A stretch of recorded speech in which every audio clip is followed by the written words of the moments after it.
12월 달 금리 인하를 할 걸로 보여요, 저는. 근데 이번에 하게 되면 1월 달에는 그냥 건너뛸 가능성이 높은 걸로 보이고 기준금리를 떨어뜨린다고 모기지 금리가 떨어지는 건 아니에요. 하지만 영향이 있을 수 있는 건 다른 것들에 대한 영향은 다 낮아지게 될 거니까 그게 이제 소비자들한테 부담이 줄어드는 역할을 할 수가 있긴 하겠죠. 그렇게 론영 말씀이셨죠? 네, 여기 제 딱 얘기입니다. 여기 딱 박아놔야 돼요. 네, 론영이 이렇게. 네, 제가 그랬다고 해주십시오.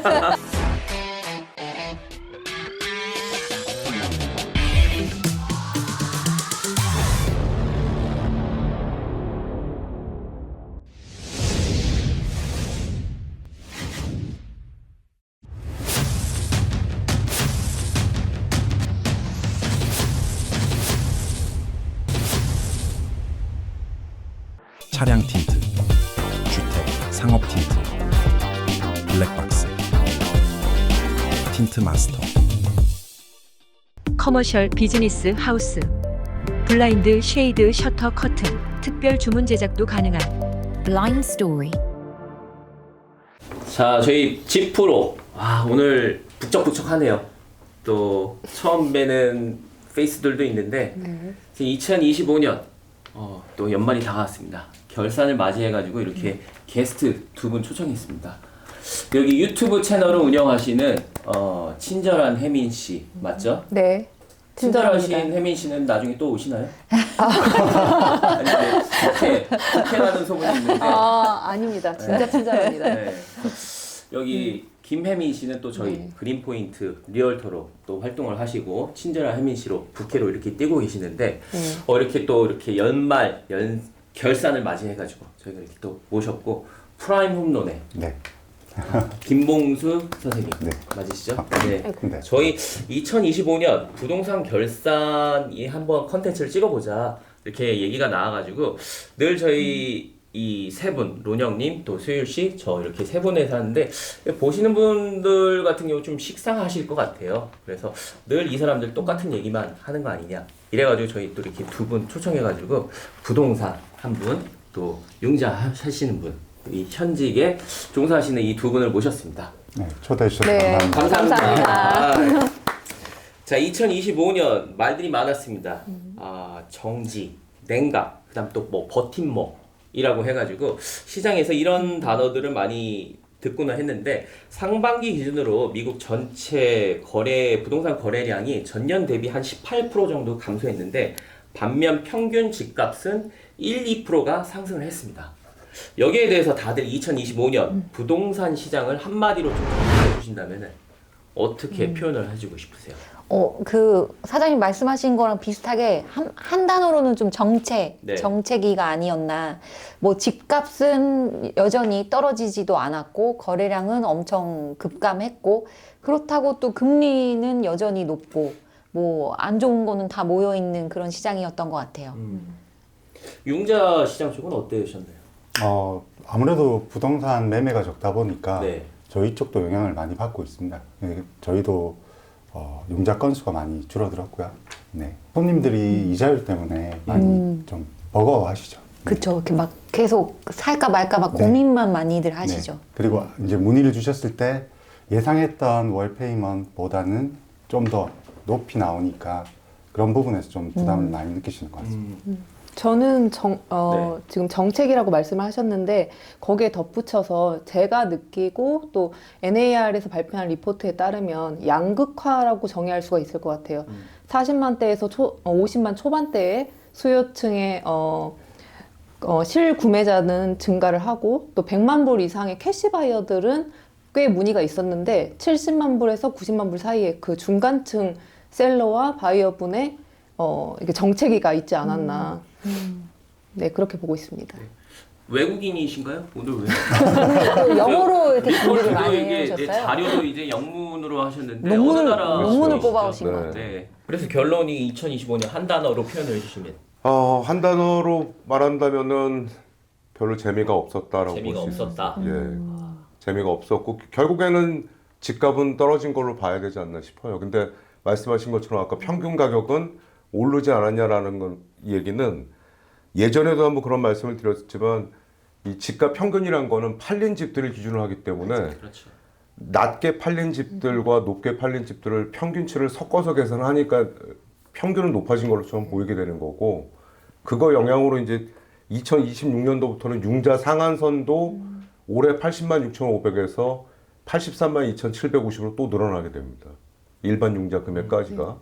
그러니까 올해는 이제 자산이 있어서 움직일 수 있는 사람들은 계속해서 움직였고, 꼭 필요해서 렌트 대신 집을 사는 타이밍으로는 작년보다 낫다는 사람들은 움직였고, 50에서 70만 사이 쪽으로는 거의 변동 없이 그냥 정책이었다라고 보실 수 있죠.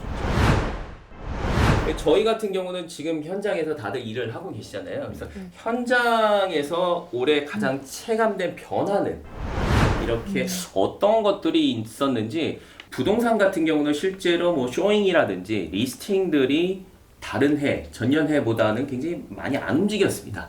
맞아요. 이런 변화가 있고 눈에 띄는 변화가 있는데, 뭐 부동산이라든지 혹시 뭐 융자 시장 쪽에 변화가 있었나요?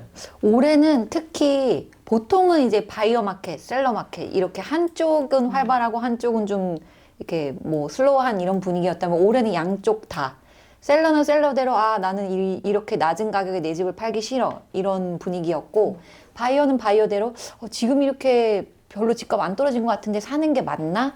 그 서로 양측이 다 이렇게 고민하고 좀 주춤하는 그런 분위기였던 것 같아요. 고민들을 많이 하셨다. 네. 그러니까 선택의 쪽은- 폭이 더 줄어든 것 같아요. 네네. 손님들한테. 그렇죠. 셀러들이 9월 달부터 해서 지금 28%가 딜리스팅, 그러니까 리스팅 집을 팔겠다고 했다가 나는 안 파는 걸로 마음을 바꾼다라고 한 게 28%가 증가했다고 하는데, 이게 결국에는 이제 바이어들한테는 선택할 수 있는 초이스는 많이 줄어들지 않았나 이렇게 생각돼요. 어떻게 보면 좀 아까 말씀드렸다시피 집값은 평균 집값은 떨어지지는 않았는데 거래가 이렇게 조금 멈춘 느낌이었습니다. 근데 이거에 대해서 뭐 물론 뭐 금리, 뭐 이자도 말씀을 하셨지만 다른 이유를 또 뭐라고 생각하세요? 아무래도 심리적인 공포랑 뭐 경제 상황 때문에 마켓 자체가 이제 불안정하다 보니 이게 어떻게 바뀔지 아무도 모르는 상황 속에서 내가 이 집을 샀을 때 더 안 좋아지지 않을까라는 그 심리적 불안 때문에 바이어도 주춤하지만 완전히 시장은 떠나지 않은 상태로 기다리고 있는 것 같은 느낌이에요. 아무래도 심리적인 부분이 조금 많이 요소가 있었고, 융자 쪽에서는 혹시 뭐 융자 쪽에서는 이유가 아무래도 크게 두 부류로 나뉜 것 같습니다. 네. 아예 집을 사겠다라고 마음 먹으신 분들은 일반 융자가 아니더라도 낭쾌임을 통해서라도 집을 사시는 분들이 많았고요. 그러지 않고 조금 더 기다리겠다라고 하시는 분들은 아예 융자, 그러니까 집을 사려고 지금 당장 달려들지 않으시는 그런 상황인 것 같습니다. 좀 금리가 떨어지길 네. 기다리는. 그렇죠. 실제 올해 이렇게 많이 집을 구입을 하시고 계획을 하셨던 바이어분들께서 가장 많이 하셨던 말씀들이 있나요? 뭐 융자 쪽에서는 저희 이자. 있습니다. 네. 조금 기다려 맞아요. 볼게요. 아, 좀 오케이. 기다렸다 살게요. 뭐 저희 지금 급하지 않아요. 뭐 이런 급하지 거. 않아요.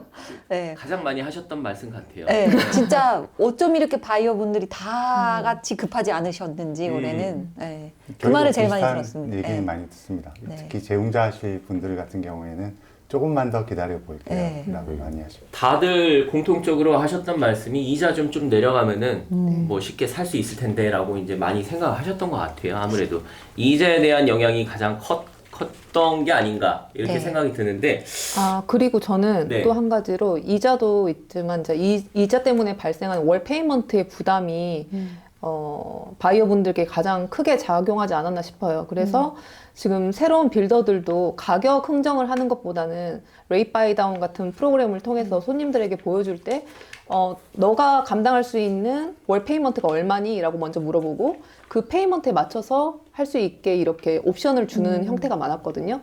그래서 집값이라기보다 월 상환해야 되는 그 모기지 금리가 중요하고 월 페이먼트가 중요한데, 이 부분을 감당할 수가 없어서 못 움직이시는 바이어들을 위한 프로그램들이 굉장히 많았던 것 같아요. 맞아요. 그래서 아까 혜민 씨 말씀하신 대로 7, 80만 불대 집이 못 움직였던 이유가 페이먼트가 이제 현실적으로 4,000불, 5,000불대가 되니까 아마 그걸 감당할 수 있는 인컴이 많지는 않잖아요. 현실적으로. 그랬던 것 같아요. 아무래도 이 이유를 저희가 뭐 6%다 7%다 이렇게 할 적에는 사실 체감을 못하지만 먼틀리 페이먼트를 받아봤을 적에는 맞아요. 굉장히 많이 고민이 맞아요. 되지 않으셨을까, 이렇게 생각을 하는데,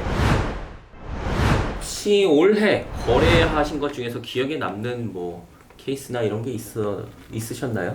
저는 한 분이 조금 기억 남는데 그 미혼 여성분이셨고 되게 젊으신 여성분이었는데 퍼스트홈 바이어셨어요. 근데 이번 연도 같은 경우에는 퍼스트홈 바이어가 진입하기에 굉장히 조금 어려운 시기고 고민이 많았을 텐데 마음을 정하시고 구매를 하시는 모습을 보면서 아 내가 저 나이 때 저렇게 했으면 더 많은 자산가가 더 할 수 있는 자산가가 될 수 있었을 텐데 그러니까 부자들을 보면 항상 큰 선택을 하는 데는 거침없이 하는 것 같아요.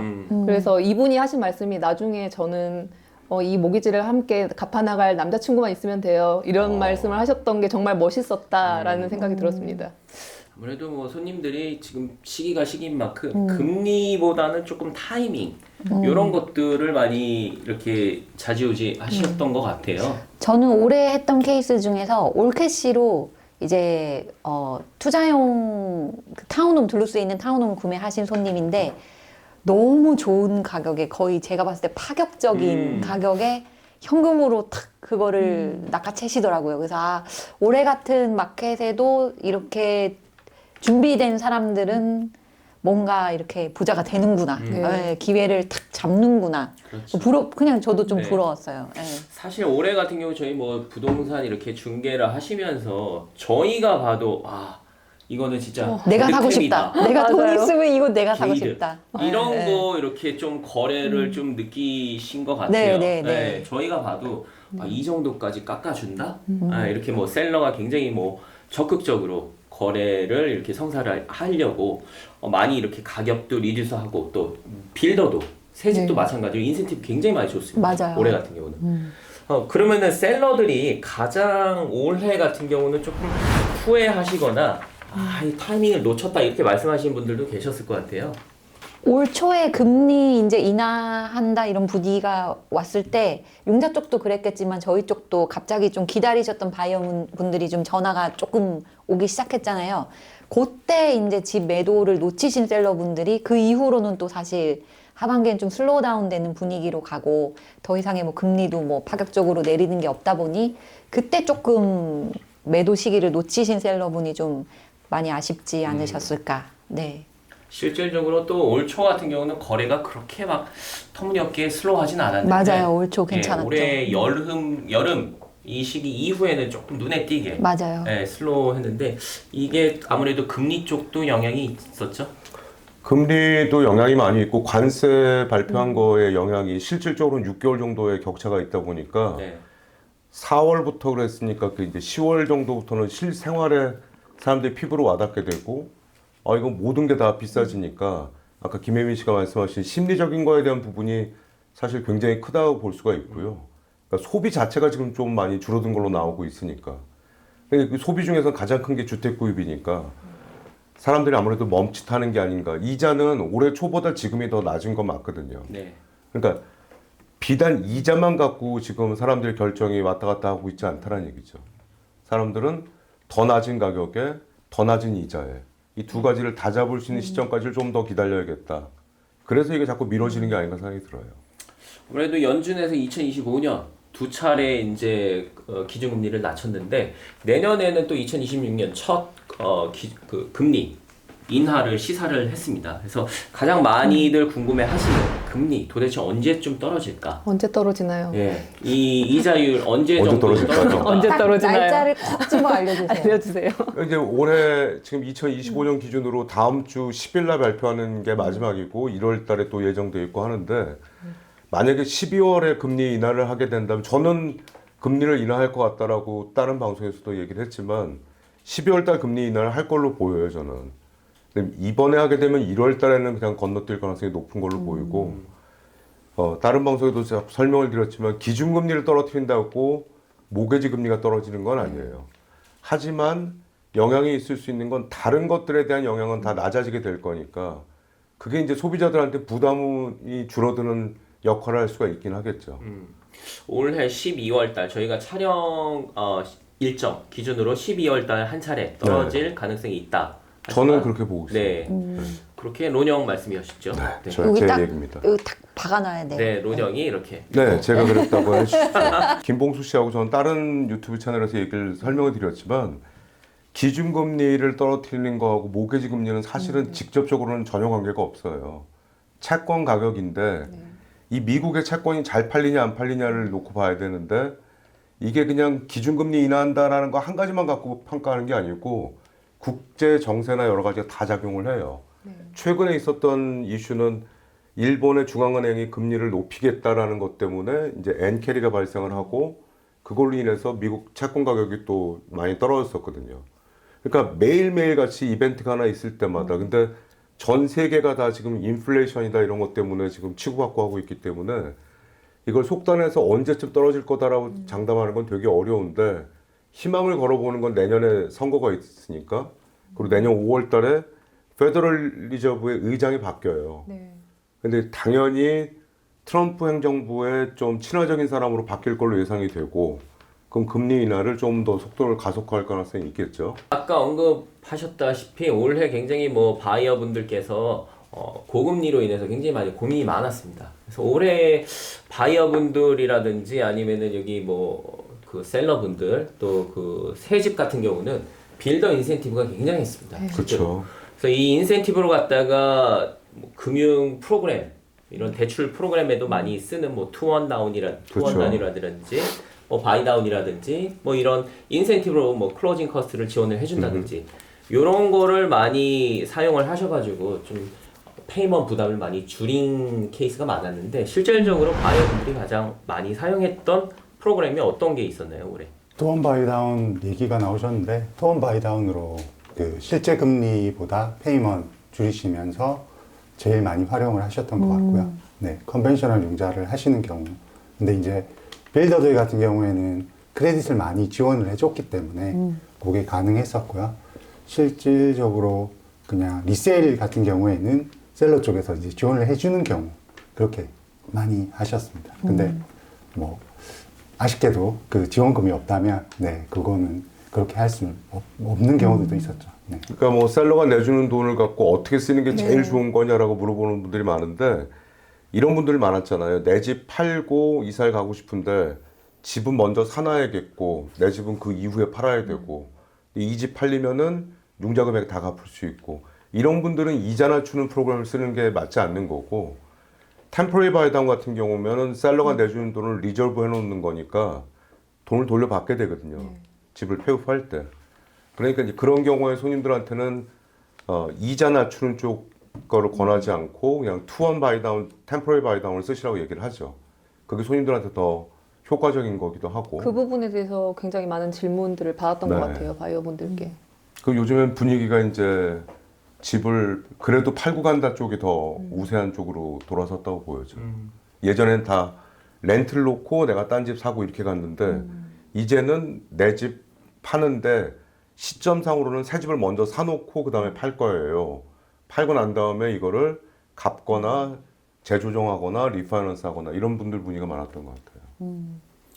2026년도 내년에는 그러면은 만약에 집을 구입을 하시려고 계획을 하시는 분들한테 어떤 금융 전략으로 조금 다가가는 게 조금 더 유리할지 한번 한마디씩 해주세요. 그래서 일단 우선은 제일 중요한 건 신용 점수를 좋게 만들어 놓으셔야 돼요.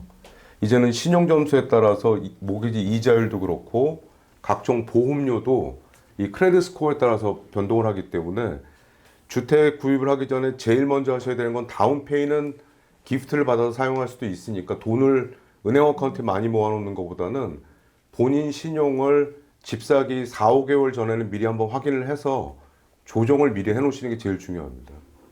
이게 사실 돈보다 더 중요하다고 볼 수 있을 것 같아요. 신용 관리를 많이 함으로써 나중에 이제 집을 구입을 하실 때 그렇죠. 또 프로그램도 유지를 다양하게 받으실 받을 수 있고 네. 이자도 그렇고 보험료도 그렇고 여러 가지가 다 선택 폭이 훨씬 더 넓어지게 되죠. 보험료까지도 이렇게 신용 점수에 따라서 아, 예. 달라지는지 모르고 계시는 네. 분들이 굉장히 많으신 차이가 것 같아요. 네, 그래서 융자 보험비도 그렇고 집 그냥 일반 집 보험비도 그렇고 크레딧 스코어에 따라서 차이가 있습니다. 크레딧 관리가 진짜 더 네, 굉장히 중요해졌네요. 그렇죠. 특히 한국에서 오셔가지고 이제 퍼스트홈 바이어가 되실 분들이 이 부분에 대해서 되게 모르시는 분들이 모르시는 많더라고요. 맞아. 뭘 준비해야 되는지 집부터 보면 되는 걸로 생각하시는 맞아, 분들이 맞아. 많아서 이런 부분을 처음에 가이드 해드리는 게 굉장히 중요한 것 같아요. 맞아요.